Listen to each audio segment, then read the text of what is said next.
Alo, Trà Vinh xin chào các bạn. Hôm nay thì mình sẽ làm mì trứng nha. Và một cái công thức rất là đặc biệt.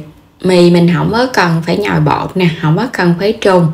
Mà đặc biệt nhất là không có dùng đến khuôn ha. Ai cũng có thể làm ngay tại nhà để có món mì trứng ngon thưởng thức. Sợi mì dai trong, mình có thể ăn súp hay là mình làm mì xào gì cũng ngon hết. Bây giờ thì mời các bạn cùng xem video nha. Ở đây là mình dùng một chén bột khoai tây là khoảng 150g ha, tinh bột khoai tây. Bên đây là có 2 cái trứng gà lớn nha. Nếu mà cái trứng nhỏ thì các bạn dùng 3 trứng. Tách 2 cái trứng gà ra nè.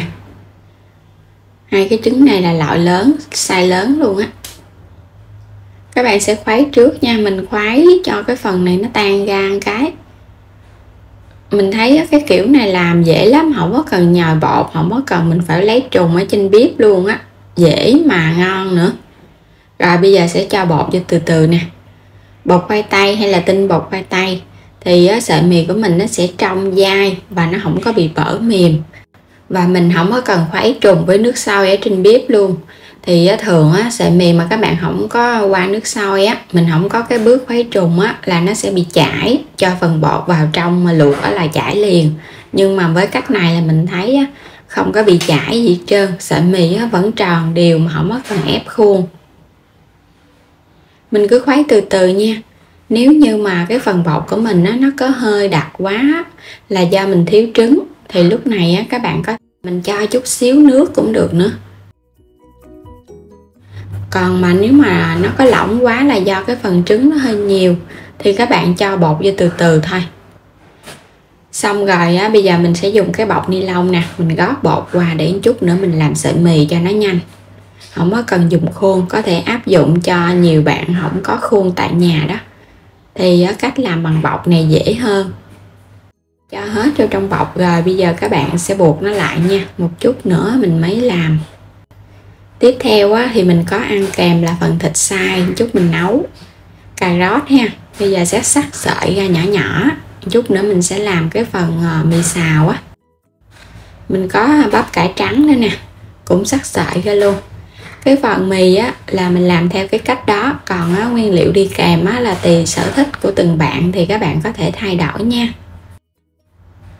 Bây giờ mình đi xào cái phần hành tím và tỏi cho nó thơm trước cái, rồi mình đi xào thịt ha, để mình làm cái mì trộn.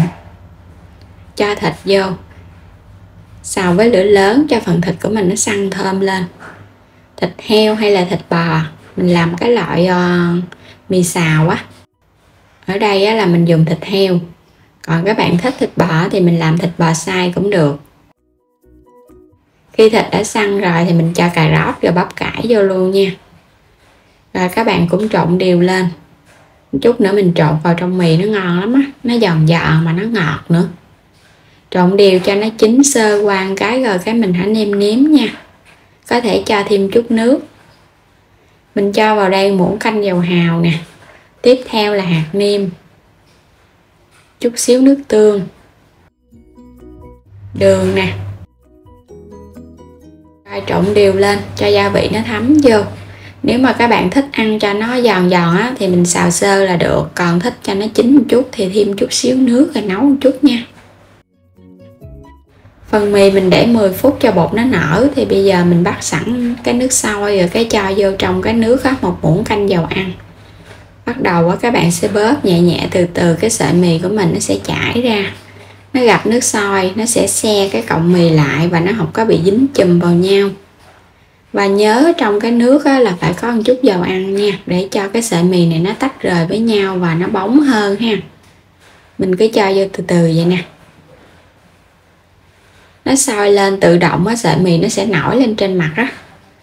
Đó, nhìn ngon quá các bạn ha. Cái sợi mì của mình nó đều đặn nè, giống như là ép khuôn vậy đó, mà nó dai ngon, không có bị bở. Mình để ở trong nước sôi mình luộc lâu nó vẫn dai luôn á. Bây giờ mình sẽ tém nó qua một bên ha. Mình lấy cái phần bột khác mình cho vô một bên nữa. Rồi cái chút nữa mình hãy vớt nó lên. Các bạn cứ cho vô từ từ thôi. Tại vì nếu mà mình cho vô một lần cái chảo hoặc là cái nồi của mình nó hơi nhỏ thì sợi mì nó bị dính nó khó chín. nổi đều lên trên mặt hết vậy là được rồi nè. Mình vớt cái phần này ra trước ha, rồi cái mình hãy cho tiếp bột vô.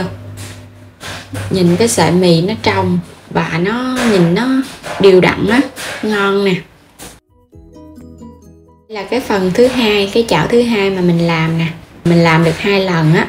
Cái phần bột chỉ có 1 chén thôi mà mình ra được nhiều mì. Một chảo đầu là mình vớt ra trước rồi, chảo thứ hai. Rồi bây giờ các bạn vớt ra hết luôn.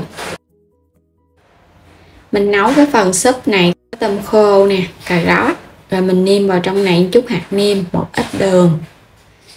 Vậy là được rồi đó. Thêm chút xíu hành lá nữa là tắt bếp nha. Mì thì các bạn vớt ra mình để cho nó ráo nước, xong rồi mình cho vào trong tô để ăn cùng với súp, hoặc là mình cho vào trong dĩa làm mì trộn với bắp cải. Ở đây thì mình làm 2 loại luôn. Một loại là ăn kèm với súp, cho các bạn nhìn cái sợi mì của mình nó dai cỡ nào đó. Cho vô nha, nước hơi nhiều cho nó ngon. Thêm chút xíu tiêu nữa nè. Vậy là mình đã làm xong 2 cái món mì trứng đơn giản, vừa ăn khô mà vừa ăn với nước luôn. Sợi mì dai này ha, nhìn ngon giống như là mình làm cái mì ép khuôn vậy đó. Không có cần dùng bột mì, đơn giản là bột khoai tây. Thì ai cũng có cái món mì ngon tại nhà để thưởng thức luôn, không có cần khuấy trùng. Cái cách đặc biệt nhất chính là không cần khuấy trùng á, mà trong mì nó có cái độ béo ngon từ trứng nữa. Cái phần mà mì mình trộn với bắp cải xào thịt thì cho thêm chút tương ớt vô cho nó cay cay và nó đậm đà hơn ha. Sợi mì được bên nào cũng dai ngon hết trơn á. Bên là mình ăn với nước cũng dai ngon, và bên mình ăn cùng với mì khô cũng ngon luôn ha. Sợi mì bóng ngon nè, và đặc biệt mình thấy ăn vào nó có cái mùi trứng nó béo ngon lắm. Nếu mà bạn nào chưa thử thì làm thử 2 cái món mì này ha, bảo đảm siêu hiền luôn. Vừa là mì khô mà vừa là mì nước, cùng một công thức pha bột thôi. Đơn giản, nhanh, gọn lẹ.